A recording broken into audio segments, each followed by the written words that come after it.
What's going on, you guys? Welcome back to EP09. All right, can we get back to bodybuilding for just 1 minute here? Seriously, can we just get back to bodybuilding? There has been so much bullshit out there in the industry lately, and honestly, that's exactly how I feel about it at this point. It has been total fucking bullshit, all right? It has taken us away from what we really love about this sport, being the physiques, the critique of the physiques, and how these guys are going to show up on stage, you know? This is where the passion for the sport comes in for me, all right? Nothing to do with these coaches, any of that nonsense. Look, if you guys want to go and have those discussions, go over to fucking Muscle Discord, okay? I'm not doing it here today. It's time to get back to why we love this sport, and that is the competitors, the physiques, and that's what we're going to talk about today, all right? So, let's get into it. Learn as much as you can. And if you're like, I kind of want to just do this on my own now, you already have a good base. You have a good foundation. So, Nick is going to do his own thing. That's certainly what it sounds like. We are currently 4 weeks post-Olympia, and this is the most recent version of Nick Walker. Currently up about 7 or 8 pounds. I think Nick looks very good in these updates. Nick did not go up an exponential amount of weight, okay, which some competitors have. I'm sure you guys saw in the thumbnail what Tonio Burton actually did. Absolutely unbelievable. Nick cannot afford to take risks like that. Nick is looking excellent, I feel, in these updates. The conditioning we're still seeing, the detail in the quads is still there. The midsection actually looks like it's come down in size since the Olympia. Makes me wonder what kind of protocols Nick actually went through before he actually stepped on stage. How much food he ate, things like that. I think there's certain changes that Nick will have to make before he steps on stage again, taking into extreme consideration what it's going to do when it comes to the midsection. Look, the arms on Nick, ridiculous. Some of the best arms ever in the sport of bodybuilding, in my opinion, okay? Definitely has some things that he needs to work on, but this is a physique that I still think can make a very big impact in 2026. Definitely things to work on compared to what we saw at the Olympia. I mean, the Olympia, in comparison to other versions of Nick Walker that we have seen, was nothing short of a disaster, you guys, okay? I don't want to sugarcoat it. It was a disaster for Nick Walker to show up and place in 6th. And a lot of people said that Nick could have placed even lower than that. So what was Nick Walker's best that he's ever brought to the stage? That's actually something that Nick did comment on recently. And he actually said that 2021 Arnold Classic was his favorite version that he has ever brought to the stage. 4 years ago, 30 pounds ago, you guys, okay? Roughly about 30 pounds.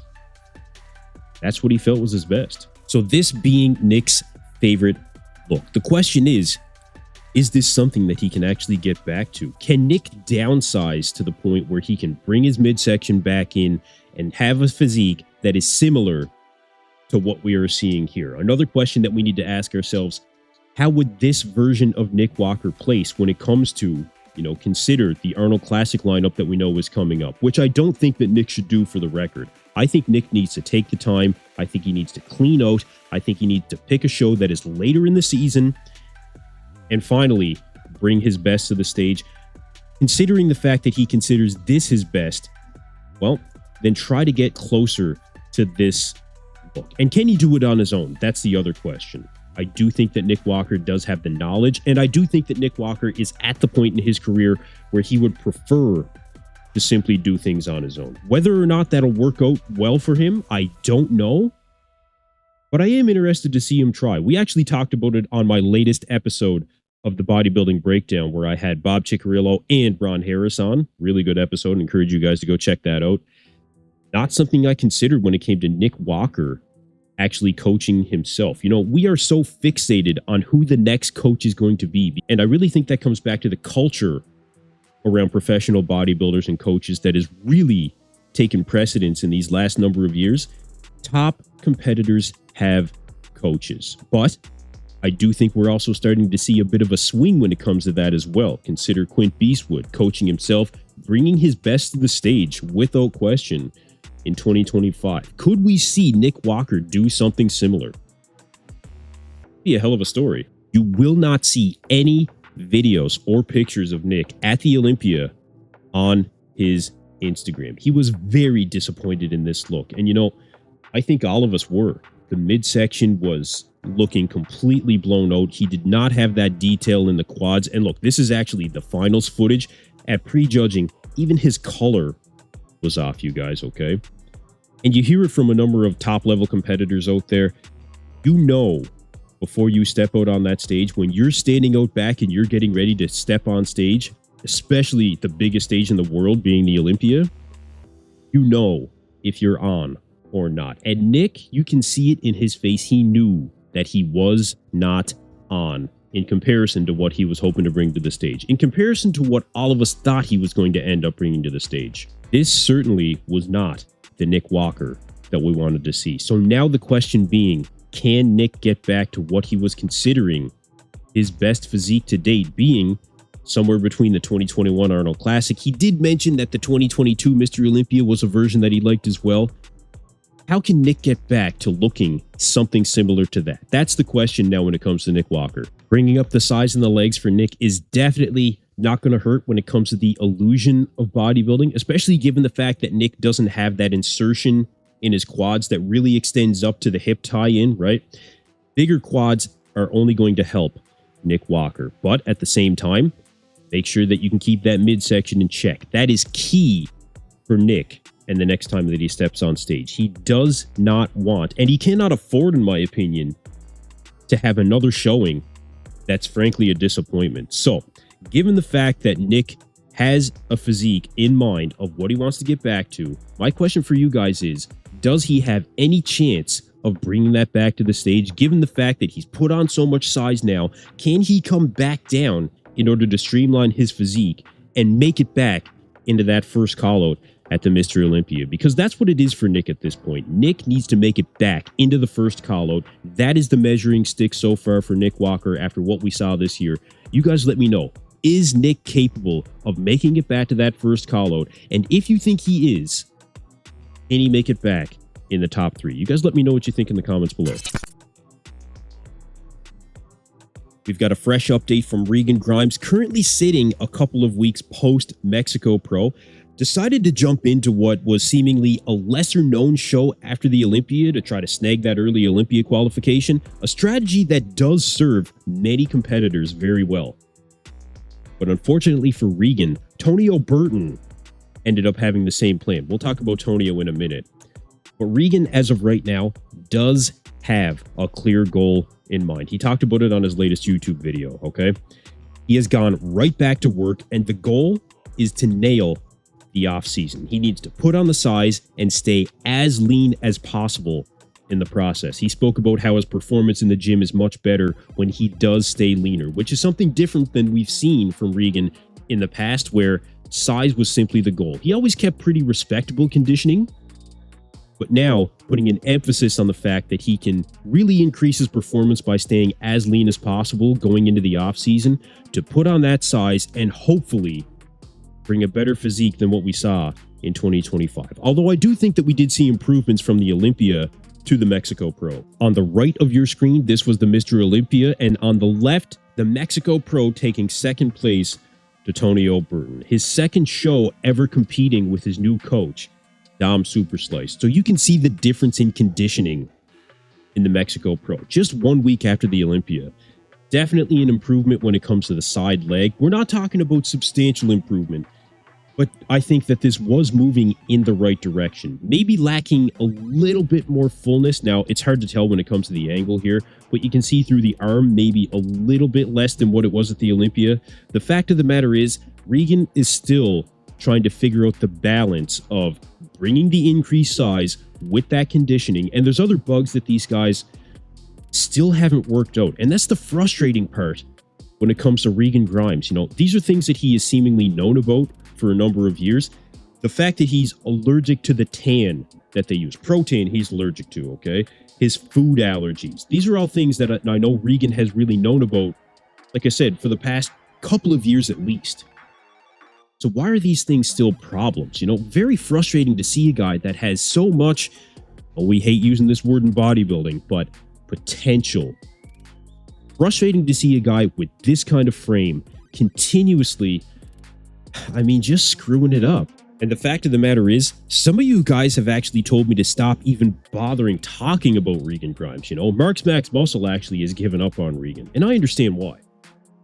But there are others out there that still want to see him finally reach that potential. Because if he does, this would be a first call-out physique. He needs a lot more size and he needs more conditioning, okay? And we have not seen it from Regan yet, even though we've all been waiting for him to finally bring it to the stage, okay? Regan did talk about the fact that he is 32 years old at this point. He is now a father. He is married.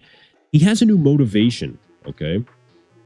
But time is the other motivator, I think, for Regan that could be the X factor going into the 2026 offseason. We have seen this guy take 2 solid years off of competing just to put on size in his career so far. That is 2 years of what is considered a very short career when it comes to competitive bodybuilding for especially top-level athletes, okay? How many more years does Regan really have in him, you know? 5? 6 of bringing his best? Maybe 8? Regan thinks he could go to 40, but he's not going to go past that. So 8 years at best, okay? What's he going to do with that time? Now is the time for Regan Grimes to finally put on that size and finally make it into that first call-out where, honestly, I do think this guy could end up being someday. Now, of course, all the evidence would point to the contrary when it comes to that, but there is no denying the frame that this guy has, okay? Can he put on the size? Well, I think every year that he does not put on that size is 1 year less that the fans will support Regan Grimes when it comes to him being in that type of first call-out situation at the Mr. Olympia. We know that he can win pro shows. We know that he does choose shows really strategically. Now is the time for him to maybe do a later season show, right? Put on that size, come in, finally show the bodybuilding world what you're made of. Is he going to do it? That is the big question. But the question is, will he make the necessary improvements finally in the 2026 offseason? Or is this guy really cooked like a lot of you guys have to say? You know, I want to hear from you guys again in the comments. What do you think about Regan Grimes' chances in 2026 to make it back to the Olympia and even just say make it into the top 10? Do you think that Regan has a chance of even at making back into that top 10, maybe top 8 situation? I'm interested to know what you guys think. You guys let me know what you think in the comments below. We've got an update from Tonio Burton. A couple of weeks post Mexico Pro coming off that victory, the rise of Tonio Burton has been very steady since he first hit the open scene. Now sitting on an early qualification, he has the entire year to make the improvements to get closer to that first call-out on the Olympia stage. And you know, that's the difference between a guy like Tonio and a guy like Regan. Nobody denies the fact that Tonio does have the potential to make it into a first call-out situation on the Mr. Olympia stage. There is no denying the fact that everyone walked away from the Olympia in agreement on 2 things when it comes to Tonio Burton. Number 1, that he was improved from a size standpoint. Without a doubt, Tonio was improved when it comes to overall size. You can see the arms are definitely bigger. The shoulders are capped. He actually used to have his shoulders overpower his arms, and I don't think that that's necessarily the case anymore. So definitely improved from a size standpoint. I think that he has wider lats than what we saw from the previous seasons. The quads, I still do think they need to come up in size a bit to match the upper body, which some may have said that that was his opposite problem in previous seasons.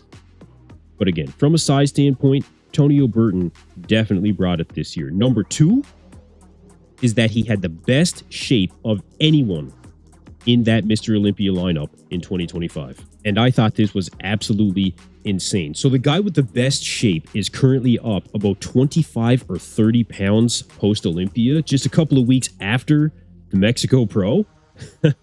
And to still have the midsection in check like this, you guys, absolutely unbelievable. And you can see the difference with Tonio when it comes to, like I said, the size of the arms definitely coming up for Tonio Burton, but keeping that midsection in check, being up about 25 or 30 pounds, this guy is a genetic anomaly like very few that we have ever seen out there. And I don't like to put out the whole Dexter Jackson thing, although I do think the similarities are there. I think Tonio is really his own animal altogether. When it comes to keeping that midsection in check and just having those flowing lines, I mean, absolutely. definitely reminiscent. But Tonio is going to forge his own path, and he's going to create his own legacy with his physique and bodybuilding. Now, when it comes to how much size Tonio really needs to put on, I thought this was a very interesting shot from the pose down at the 2025 Olympia, okay? From a size standpoint, standing next to Hottie, now, of course, there's angles to consider, things like that, but it doesn't look like Tonio is really that far off from some of the guys that really make it into that first call-out situation, guys that have that size going into the Olympia.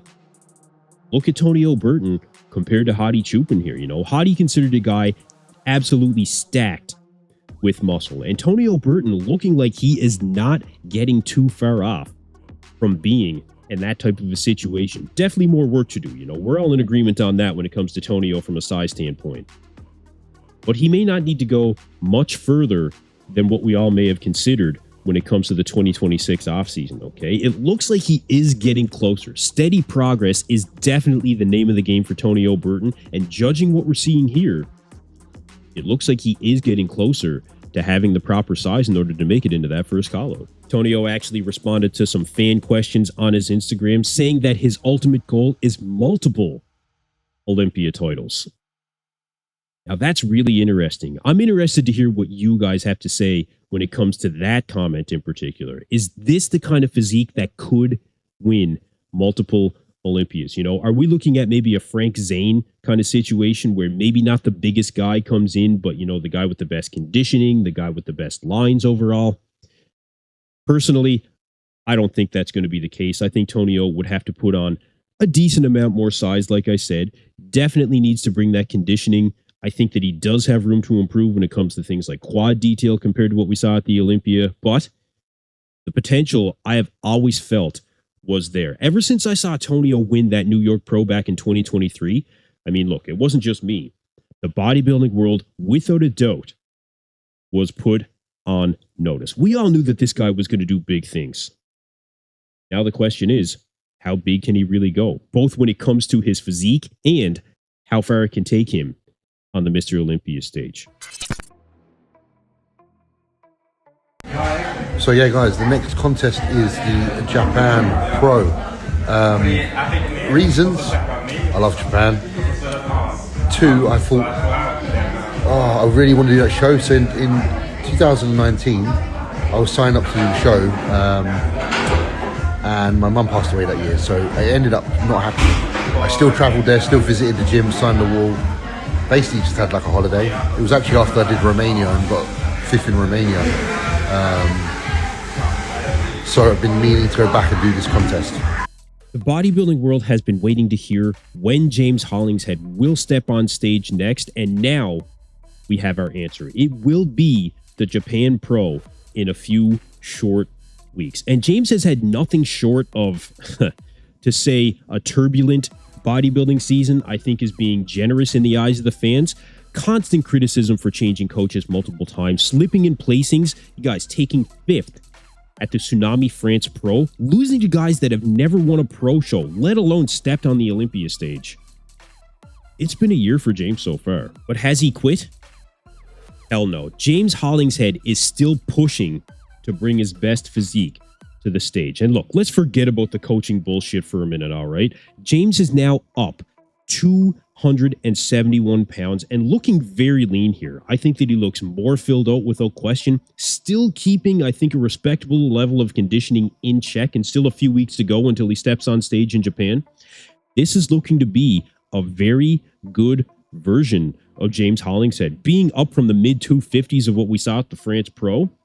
I mean, look, James definitely stumbled at that show. He wanted to bring the conditioning, and he definitely did. Nobody is denying the fact that James was ridiculously shredded at that France Pro, but he lacked the size. Now being up to 271, I still think that James is downsized from previous seasons. So I do think that James still needs to take a decent offseason, get himself cleaned out, get himself back up to...